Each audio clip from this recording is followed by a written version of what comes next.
আরো অনেকে ভাবছে আমি তো মানুষ হয়ে গেছি আর আমার কোনো চিন্তা নেই, আমি যা করি না কেন পরের জন্য আমি মানুষ। মহাপুরুষের আশীর্বাদ হয়ে থাকে সন্ধ্যার সময়, আর পশুর দ্বারাও নয়, মানুষের দ্বারাও নয়, নয় নয় পশু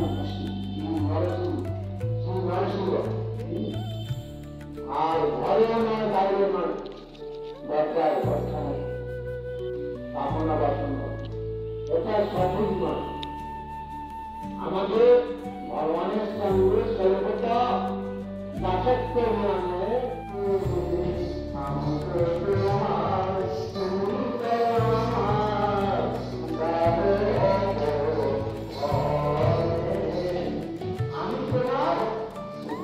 ভগবান ভক্তগণ বলছেন, তুমি তো আমার, আমি তো তোমার,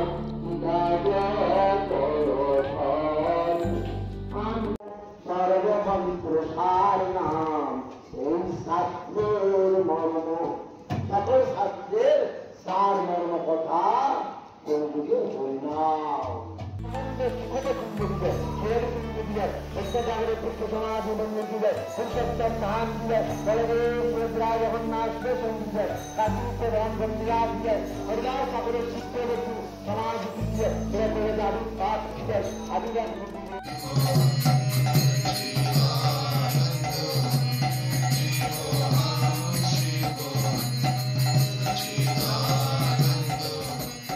এই স্বামীজি মহোদয় এবং সমস্ত কালনাবাসী তথা আগত সজ্জনবৃন্দকে আমি যথাযথ সম্মান প্রদান করছি। আমার আজকে সৌভাগ্য যে আমি আজকে এখানে এই অনুষ্ঠানে আমাকে বাসুদেবের কথা আমি তার চরণে নিবেদন করবার সৌভাগ্য লাভ করেছি। এই অম্বিকা কালনা পুণ্যশিলা ভাগীরথীর তীরে চৈতন্য মহাপ্রভু তিনি 550 বছর পূর্বে এইখানে কতই লীলা করে গেছেন। এই মহারাজরা আছেন আমার থেকে অনেক অনেক আধ্যাত্মিক চেতনা আমাদের বেশি, তো আমি যত সামান্য কিছু বলবো, সময় খুব কম দিয়ে আছে, তবু স্বামীজির কথা বলেই আমি শুরু করছি। কল্যাণ আমার কল্যাণ আর বলো দিন রাত, হে গৌরীনাথ, হে জগদম্বে, আমায় মনুষ্যত্ব দাও মা, আমার দুর্বলতা কাপুরুষতা দূর করো, আমায় মানুষ করো। তার মানেটা বুঝতে পারছেন? সর্বসন্তু নিরাময়া মাতৃ দেবা ভব পিতৃ দেবা ভব। আপনারা আসবেন, এই নাম নিয়ে থাকবেন, নাম নিয়ে যত যত জপ করবেন, যত যত ডুবে যাবেন তন মন চিত্রে। যেমন আমরা জানি ভক্ত প্রহ্লাদের কথা শুনছিলাম, ভক্ত প্রহ্লাদ ধামের ভিতর দিয়ে সে প্রভুকে আবির্ভাব করেছিলেন, এটা তার ভক্তি বিশ্বাসে। তাই আমাদের ভক্তি বিশ্বাস কেমন হবে? ভক্ত প্রহ্লাদের মতো, যেন তেন না, তন্মন চিত্রে, যেন আমরা সবসময় যে প্রভু তোমাকে প্রকাশিত হতেই হবে, এই যে বিশ্বাস, এই যে ভক্তি, এটা নিয়েই যেন আমরা সবসময় তার প্রতি মনটা রাখি। তার টানেই তো এসছি আমরা, কি নিজের থেকে এসছি? কেউ কি বলতে পারবো যে আমরা এখানে নিজের থেকে এসছি? না, আমরা নিজের থেকে আসিনি, তিনি টেনে নিয়ে এসছেন, তিনি সবার ভিতরেই আছেন। তাই এটাকে খোঁজ করা।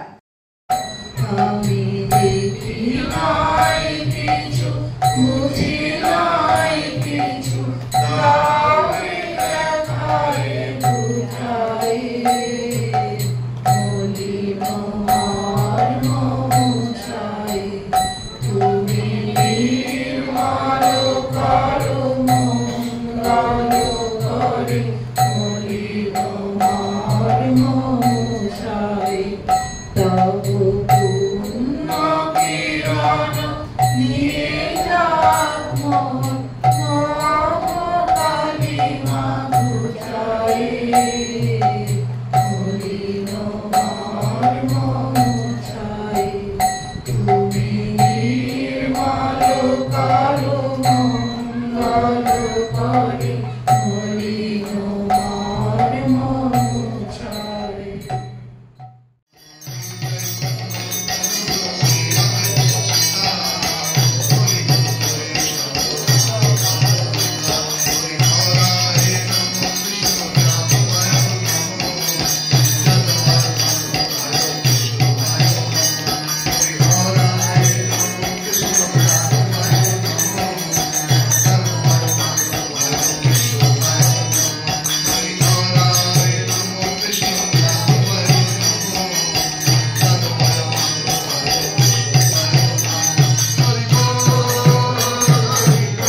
সর্বপ্রথমে আপনাদের সকলকে আমার আন্তরিক ভালোবাসা, শ্রদ্ধা, প্রণাম।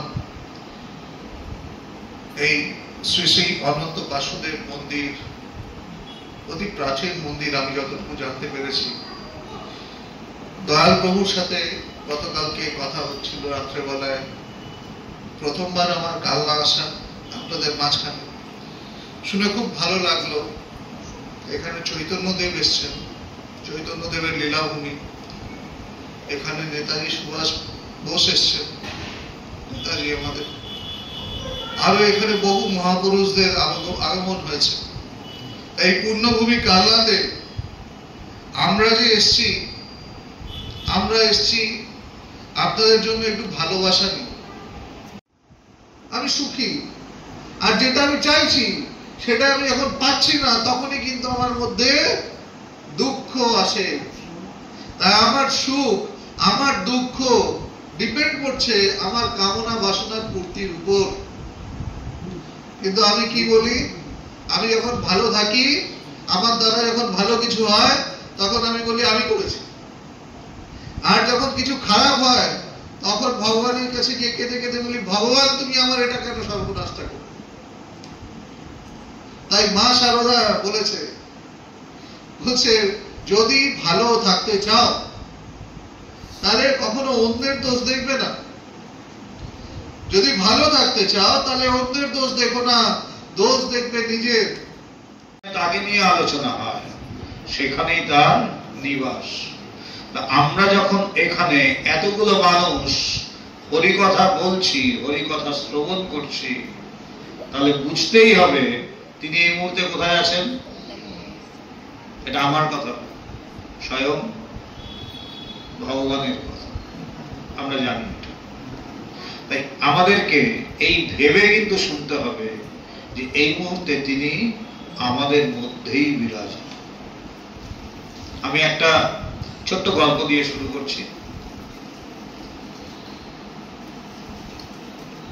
আমরা এখানে পাশেই গঙ্গা, এরকমই গঙ্গা বয়ে চলেছে। এক মাঝি তার নৌকো নিয়ে এপার ওপার করে, মানুষ এপার থেকে ওপারে যায়, আবার ওপার থেকে এপারে আসে, সকাল থেকে আরম্ভ করে রাত অবধি।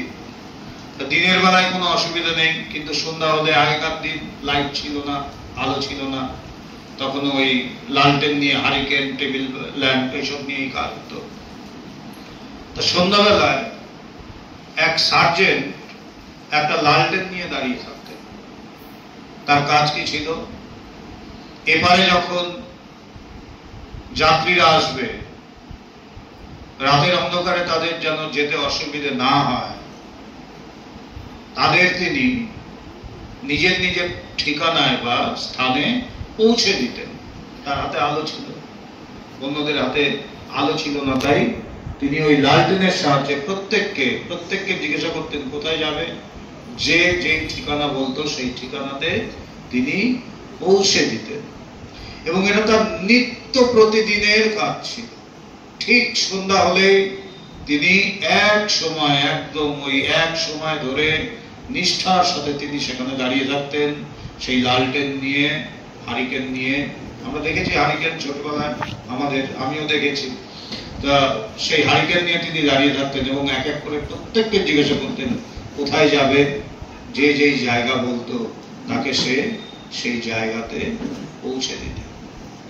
বছরের পর বছর চলে যায়, তিনি নিরলস ভাবে এই কাজ করতে থাকেন। এরকমই একদিন সন্ধ্যা হয়ে রাত নেমে গেছে, নৌকায় পারে এসে ঠেকেছে, সবাই নেমে নিজের নিজের ঠিকানা বলেছে, প্রত্যেককে সেই সার্জেন্ট সুন্দরভাবে পৌঁছে দিয়েছে। এক যাত্রীকে জিজ্ঞাসা করলো আপনি কোথায় যাবেন, সে তার ঠিকানা বলল। সার্জেন্ট তাকে সুন্দরভাবে নিয়ে সেই জায়গায় পৌঁছে দিল। সেই যাত্রী যখন তার ঘরে ঢুকলো, তখন সার্জেন্ট স্বাভাবিকভাবে ঘুরে আবার ব্যাক করে আসছে। যখন সার্জেন্ট পেছন ফিরে ফেরত চলে আসবে, তখন সেই ব্যক্তি জিজ্ঞাসা করলো, সার্জেন্ট সার্জেন্ট থমকে দাঁড়ালো, বলছে হ্যাঁ বলো। বলছে সার্জেন্ট, আলোটা একটু নিজের মুখে ফেলো দেখি। আলোটা নিজের মুখে ফেলো। তুমি তো এত বছর ধরে আমাদের প্রত্যেককে নিজের নিজের জায়গায় সুন্দরভাবে পৌঁছে দিয়েছ, কিন্তু তোমার মুখ তো আমরা কেউ দেখিনি। কারণ হারিকেন নিয়ে যখন যে আলোটা কোথায় থাকে? নিচে। যে নেয় তার মুখ দেখা যায়, পথটা দেখা যায়, কিন্তু যার হাতে আলোটা থাকে তাকে দেখা যায় না। তাই বলছে তুমি তো বছরের পর বছর নিষ্ঠার সাথে প্রত্যেককে সুন্দরভাবে আমাদের ঠিকানায় পৌঁছে দিয়েছো, কিন্তু আমরা তো কেউ তোমার মুখ দেখিনি। এবার সেই আলোটাই, যেই আলোটা দিয়ে তুমি আমাদের নিজের নিজের জায়গায় পৌঁছে দিয়েছো, সেই আলোটা একটু নিজের মুখে ফেলো। কেন? আমি একটু তোমায় দেখি। এই হচ্ছে ভক্তের প্রার্থনা। কৃষ্ণ কৃষ্ণ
श्री भगवान की जय, बोलो संजय गुरु माता की जय, बोलो इंटरनेशनल वेदांत सोसाइटी की जय, बोलो श्री श्री अनंत वासुदेव महाराज की